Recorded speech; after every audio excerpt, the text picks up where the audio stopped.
जम्मू कश्मीर में जो नतीजे आए हैं उसके बाद इस वक्त कुछ नहीं कहा जा सकता कि अगली सरकार किसकी बनेगी, क्योंकि जिस तरह का मैंडेट है, जिस तरह के आंकड़े सबके सामने हैं, पीडीपी सबसे बड़ी पार्टी के तौर पर दिख रही है यहां पर और बीजेपी बहुत ज्यादा पीछे नहीं है, लेकिन नेशनल कॉन्फ्रेंस, कांग्रेस, इनकी भूमिका क्या हो सकती है? जो अन्य के खाते में चंद आंकड़े हमें नजर आ रहे हैं वो किसकी तरफ जा सकते हैं? हालांकि अभी तक जो सूरत नजर आ रही है जिसकी सरकार बनेगी उन्हें बहुत ज्यादा मुश्किल नहीं होगी। कुछ आंकड़े अतिरिक्त इकट्ठा करने में हमारे साथ इस वक्त दिल्ली से संबित पात्रा जी जुड़े हुए हैं, हमारे साथ अश्विनी जम्मू से जुड़े हुए हैं, वेद महाजन बीजेपी माफ कीजिएगा पीडीपी के जनरल सेक्रेटरी उनके साथ हैं, और हमारे साथ यहां पर श्रीनगर में मौजूद हैं हमारे संवाददाता अशरफ वानी और साथ ही फारूक वानी जी। जो हम इस वक्त अपने सामने सूरत देख रहे हैं, ये तो सब समझ रहे हैं कि सरकार किसी की भी यहां पर बन सकती है, लेकिन ये जो एकदम डिस्टिंक्ट डिवाइड हमें नजर आ रहा है जम्मू और कश्मीर के बीच इन नतीजों में, वो अपने आप में क्या वाकई यही कहता है कि पोलराइजेशन है? उसके अलावा उमर अब्दुल्ला की ये सारी बातें हमने सुनी। उन्हें मालूम है कि मुख्यमंत्री के तौर पर उनकी कुर्सी अब नहीं बची है, सीट भी बड़ी मुश्किल से एक उनके खाते में उनके पास बची है, लेकिन एक बहुत अहम बात उन्होंने कही है और इसके लिए अश्विनी मैं आपके पास जम्मू आना चाहूंगी, वो ये कि नेशनल कॉन्फ्रेंस के खिलाफ इतना ज्यादा गुस्सा था, मौजूदा सरकार के खिलाफ इतना ज्यादा गुस्सा था, उसके बावजूद मुफ्ती मोहम्मद सईद क्लियर मेजॉरिटी यहां पर हासिल नहीं कर पाए और ये उनकी हार है। ये चलिए हम अश्विनी हम आगे बात करेंगे, पहले महबूबा मुफ्ती की प्रेस कॉन्फ्रेंस शुरू हो गई है। अब प्लीज आप सब खामोश हो जाइए प्लीज। हाँ उमर प्लीज। एक तो हम बहुत ही क्या कर रहे हो यार? आप प्लीज या तो ये बात करने दीजिए, ये बीच में मत आइए क्योंकि फिर उनको दिक्कत होगी, फिर वो बात कर रहे हैं। ठीक है चले शुरू करें। प्लीज उमर प्लीज तो खड़ा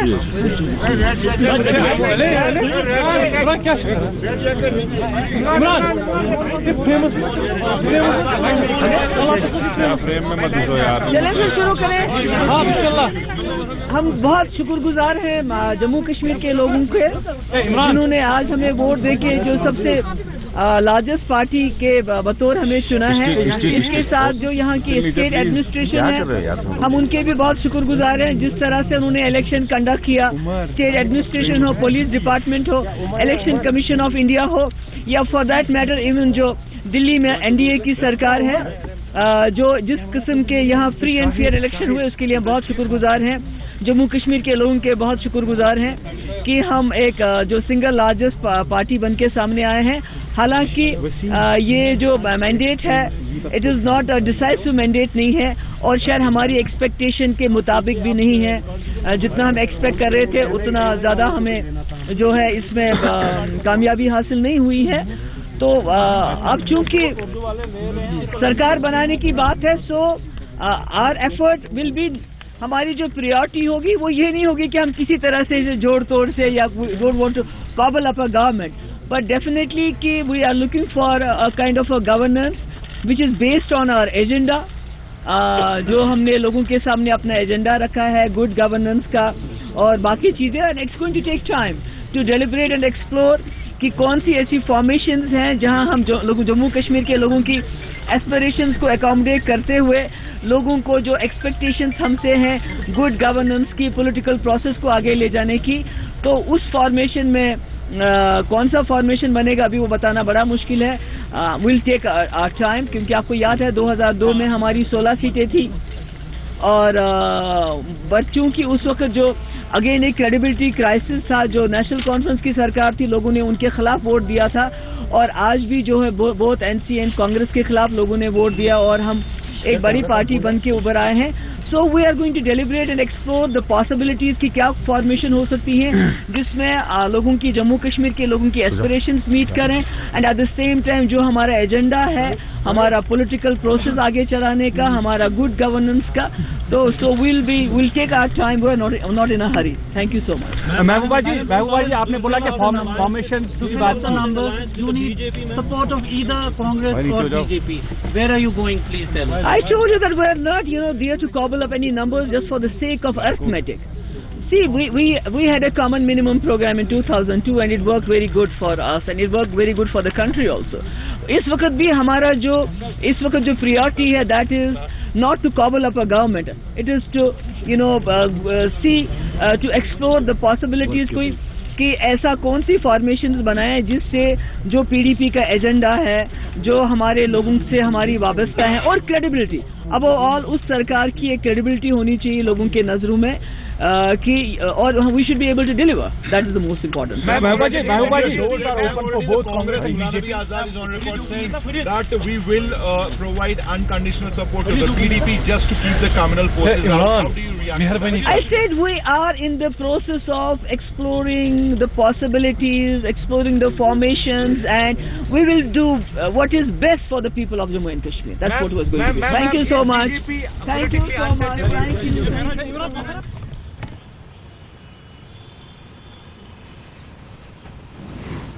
बहुत ज्यादा सवालों के जवाब देने के पक्ष में वो नहीं थी. जाहिर है उन्हें क्या करना है, अभी बहुत सारे विकल्प ऐसे खुले हुए हैं. एक चीज स्पष्ट है कि जब तक बीजेपी और पीडीपी साथ नहीं आते हैं तब तक सिर्फ दो पार्टियों के गठबंधन से सरकार जम्मू कश्मीर में बनने वाली नहीं है.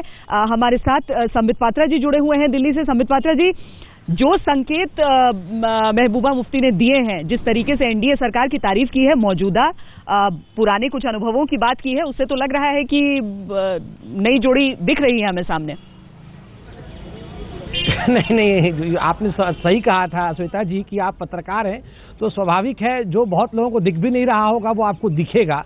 हमें अभी कुछ नहीं दिख रहा है क्योंकि कोई निर्णय नहीं हुआ है. जब दिखेगा तो आपको मालूम पड़ेगा. मगर इतना जरूर है कि आज का जो नतीजा आया है जम्मू कश्मीर के इलेक्शन का, it is the result of options. ज़्यादा कुछ हुआ नहीं हुआ मगर बहुत सारे ऑप्शंस खुले हैं. अब ये ऑप्शंस क्या होते हैं वो समय ही बता पाएगा. दिख नहीं रहा है या देखना नहीं चाह रहे हैं आप? नहीं, देखिए, हमारा एक अनुशासित पार्टी है. जब पार्टी के अध्यक्ष ने एक प्रेस कॉन्फ्रेंस में कहा है कि ऑप्शंस खुले हुए हैं, इन ऑप्शंस पे चर्चा एक अनुशासित रूप से जब पार्टी की पार्लियामेंट्री कमेटी की बैठक होगी उसमें लिया जाएगा, तो स्वाभाविक है एक कलेक्टिव थॉट के अंतर्गत लिया जाएगा. जब तक ये कलेक्टिव प्रोसेस कंप्लीट नहीं होता है पार्टी में, प्रवक्ता के नाते या कोई भी नेता अपने सीमा रेखा से इसकी प्रेडिक्शन नहीं कर सकता है. इसलिए इंतजार करना यही हम कर सकते हैं. इंतजार हम करेंगे और आपको भी मैं कहूंगा कि इंतजार आप भी करिए. चलिए कुछ देर के लिए बेसब्री को किनारे रख देते हैं. पीडीपी के नेता वेद महाजन इस वक्त मौजूद हैं अश्विनी कुमार के साथ. अश्विनी, जो सवाल मैं आपसे उस वक्त पूछ रही थी, उमर अब्दुल्ला की प्रेस कॉन्फ्रेंस हुई थी ताजा और उन्होंने कहा था कि ये मैं मुफ्ती मोहम्मद सईद के हार के तौर पर देखता हूं क्योंकि यहां पर उन्हें अप्रत्याशित जीत हासिल करनी चाहिए थी, यहां पर उन्हें पूर्ण बहुमत हासिल करना चाहिए था क्योंकि मौजूदा सरकार के खिलाफ एक गुस्सा था. लेकिन उसके बावजूद वो 30 के भीतर ही सिमट गए.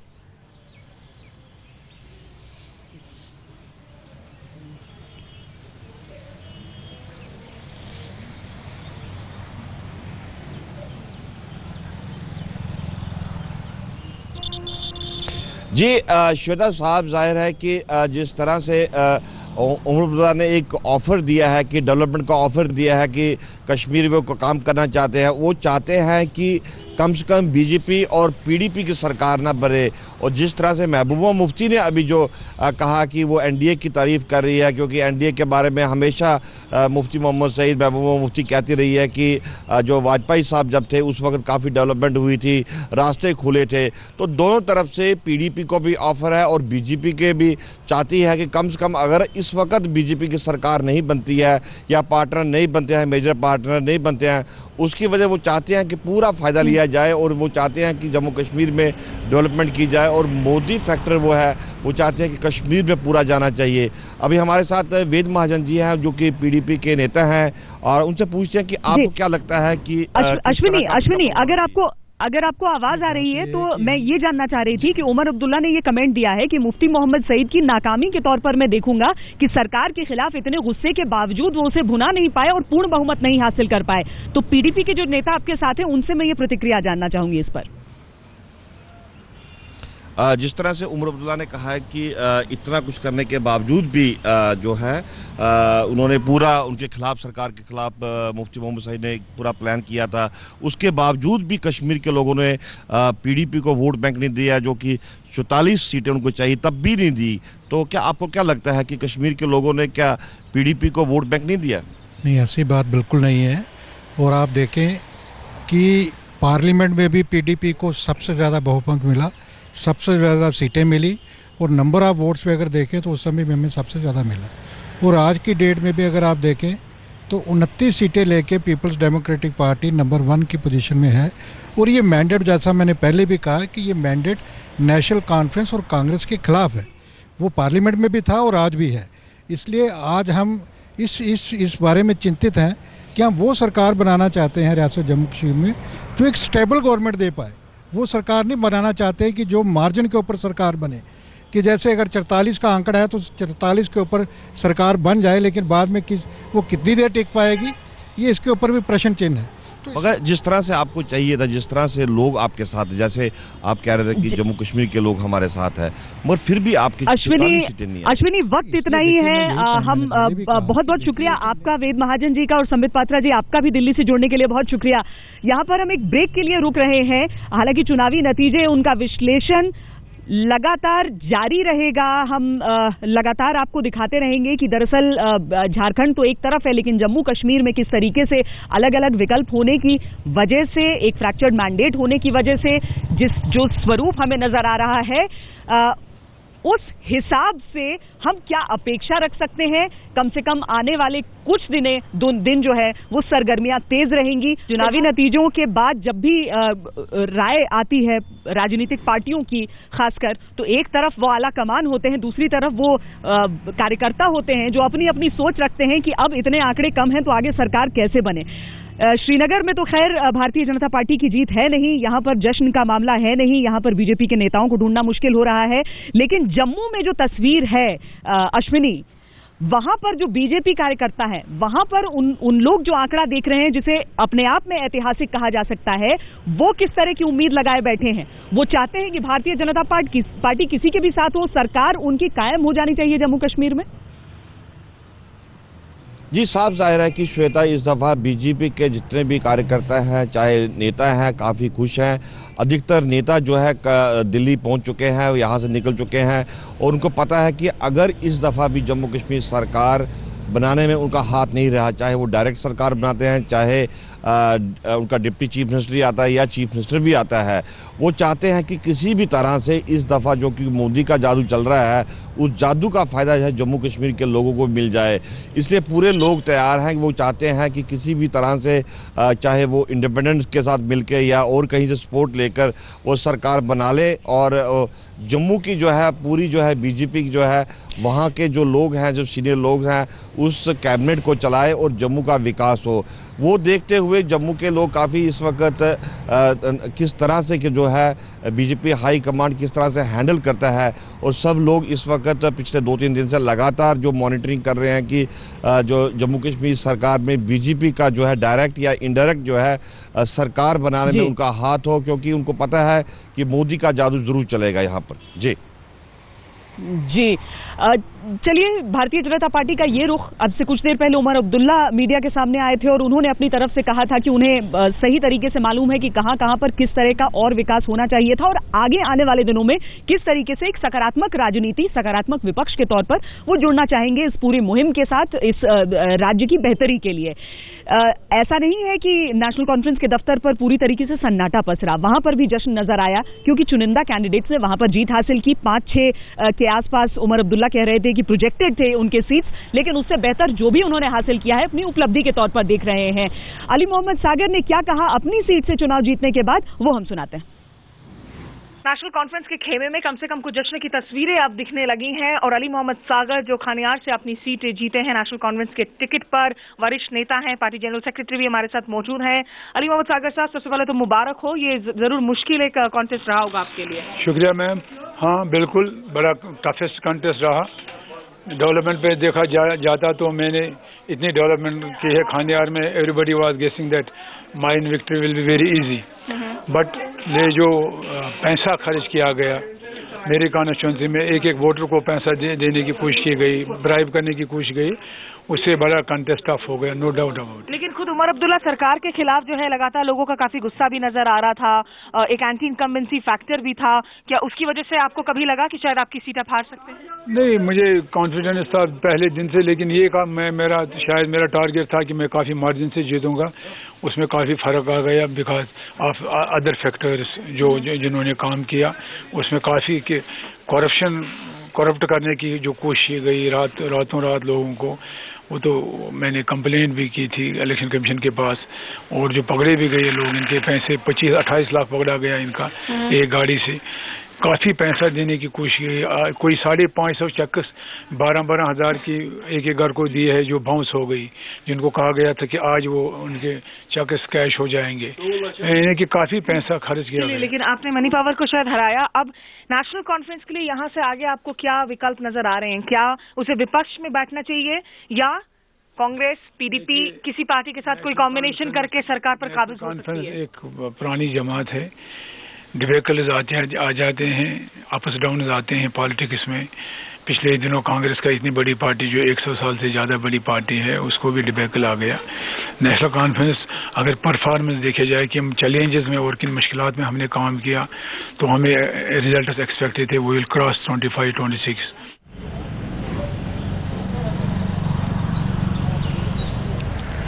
नेशनल कॉन्फ्रेंस की तरफ से जिस भी नेता ने चुनाव जीते हैं, चाहे वो उमर अब्दुल्ला ने अपनी एक सीट पर जीत क्यों ना हासिल की हो, सब बहुत राहत महसूस कर रहे हैं, क्योंकि सब महसूस कर रहे थे कि लहर किस तरह से उनके खिलाफ है। बहरहाल कश्मीर की राजनीति के बारे में, कश्मीर में ने जो ये मैंडेट दिया है उसके बारे में कुछ देर पहले मैंने बात की अब्दुल गनी लोन की बेटी और सज्जाद लोन की बहन शबनम लोन से।